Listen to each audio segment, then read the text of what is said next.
So I was having a conversation with my son one night about all these adjectives, about how we describe ourselves, and I asked him to list some about himself too. I'm going to stand still. That's really hard for me. Anyway, so when I was coming out with this list of adjectives about myself, I said the positive ones first, as we do. And then I went through the negative ones as well. Negative, quote unquote.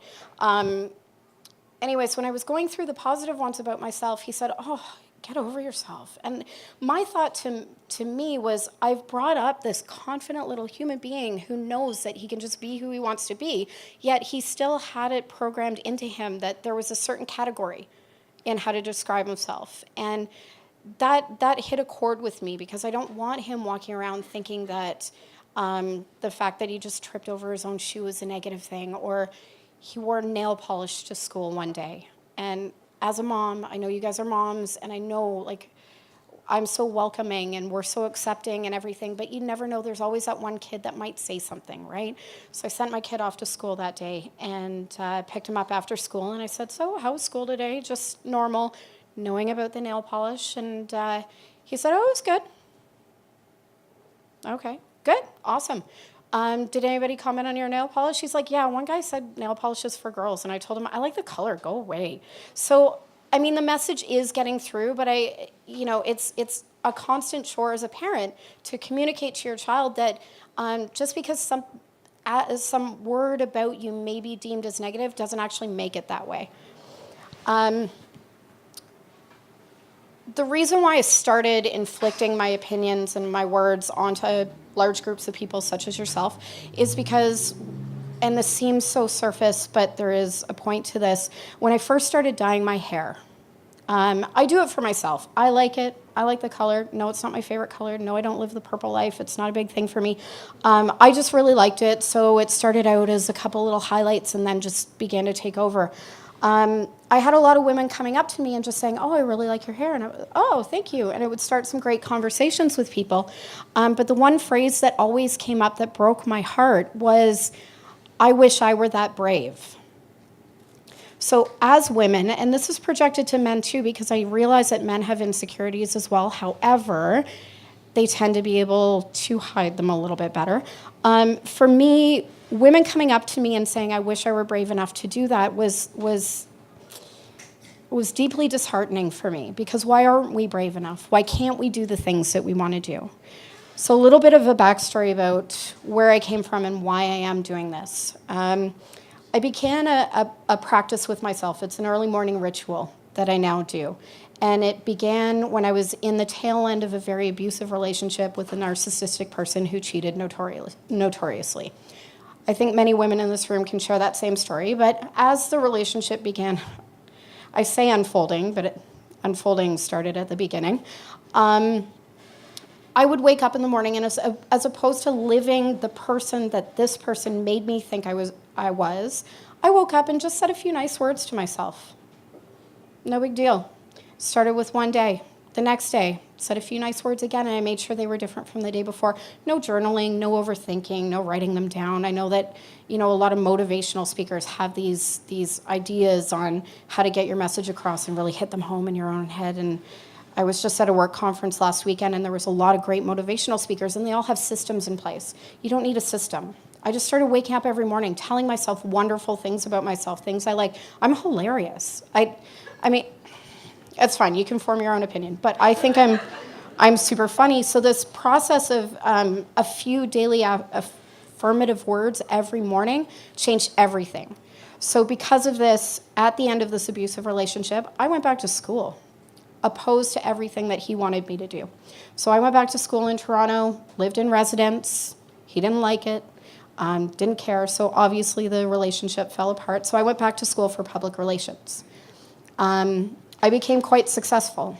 I have a lot of stories about celebrities and who I'm outside of my non-disclosure agreement now, so if anybody wants any really good gossip on some pretty funny celebrities, I have a few to share. But I worked my way up in the world of PR.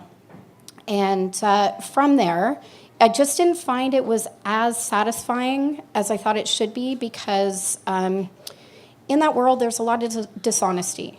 There's a lot of cattiness, backstabbing, walking over each other just to become successful, and that wasn't really who I was. So moving out to Calgary, I decided I'm going to reinvent myself. So I went back and re-educated myself again as a chubby, old personal trainer. You would think that I wouldn't do so well, but it was the confidence that surfaced. Every single session I went out to on the floor with my clients, I gave it my all. Each one was a production. We laughed, we had fun.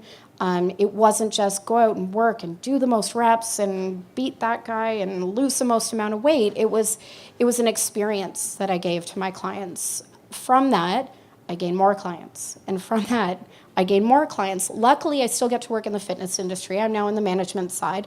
But every single day, I get to be inspired by the people who come to me. We have some just outstanding stories. And because of the trust that we build with these people, I hear some phenomenal, mind-blowing stories. And every single one of those people should be on the stage. It's up to them if they want to share their story or not, but I'm just astounded by people every day. So thankfully, because I had the courage, because of the confidence, I was able to actually do the things that I love and move forward and connect with these wonderful people in my life. I had a few reminders through my life that every day, you hear this all the time, don't take any day for granted. At 16, my mom passed away suddenly overnight. So I woke up the next morning motherless. At 16 and a half, I moved out of my house. I should probably be dead a couple times over, and I'll tell you a few stories. So when I was 10 years old, I was at a friend's house, and I was gesturing, and my wrist came down on a broken glass. So at 10 years old, no cell phones. This was, well, I mean, they were new. Anyway, so what I did was I grabbed a towel and I ran home with this glass in my arm. My dad drove me to the hospital, and the doctors, I found out years later that the actual story behind it, the doctors were astounded because if the glass had moved even a fraction of a millimeter either way, I would have been dead. You can't see it from here, but the scar goes directly between two massive veins. So to live through that day and to hear later on and have it really sink in later in life how profound that was, that I ran 3 blocks and it didn't sever one of my veins. August 22nd, 2016, I was tired of just feeling bad. I had gone through a year and a half of MRIs, CAT scans, ultrasounds, you name it. Not a single doctor could figure out what was wrong with me. On this August 22nd, 2016, I was going from one personal training client to the next. I said to the next, I'm not right. I don't know why. I have to go to the hospital. Symptoms weren't worse. They weren't better. Went to the hospital, and I found out that I had an abscess. No big deal. Laparoscopic surgery, in and out, 45-minute procedure. I wake up 2 days later to find out I was in a 10-hour surgery. I had been going septic, and I had died on the table with an 8-year-old son at home. So to be able to get through that, wake up from that, go through 8 months of sitting on a couch and come out the other side and go back into the fitness industry again, it's a huge thing to be able to advocate for yourself. So the message that I like to give to people when it comes to confidence, it's just not confidence in walking up to a stranger and saying hi. It's not confidence in being able to hold your head up high as you walk down the street. It's confidence in being able to advocate for your own life. And how many people don't do that? I wasn't feeling well. I didn't know what was wrong. I had everybody telling me I was fine for a year and a half, and the ability to stand up and just keep saying, my legs are numb from the waist down. There's something wrong with that. There's something to that. So again, the daily affirmations that I was going through, just a couple of nice words to myself every day, boosting myself up every morning, gave me the ability to actually stand up for myself and save my own life. Like, sure, the doctors and the nurses helped. They're great. They were actually fantastic. The Guelph General, awesome. So I want everybody to think about, what are your adjectives? What do you use to describe yourself? If somebody said, who are you as a person? What are those list of words? And don't categorize them. Accept yourself for who you are and those words that you use for yourself. Now, I realize the entry song I used is a bubblegum pop song. you know, but that sentence that song represents, what's wrong with being confident? I know it comes from a top 40 singer, but what is wrong with being confident? I hope you guys all take that away today. Thank you so much for listening. What's wrong with being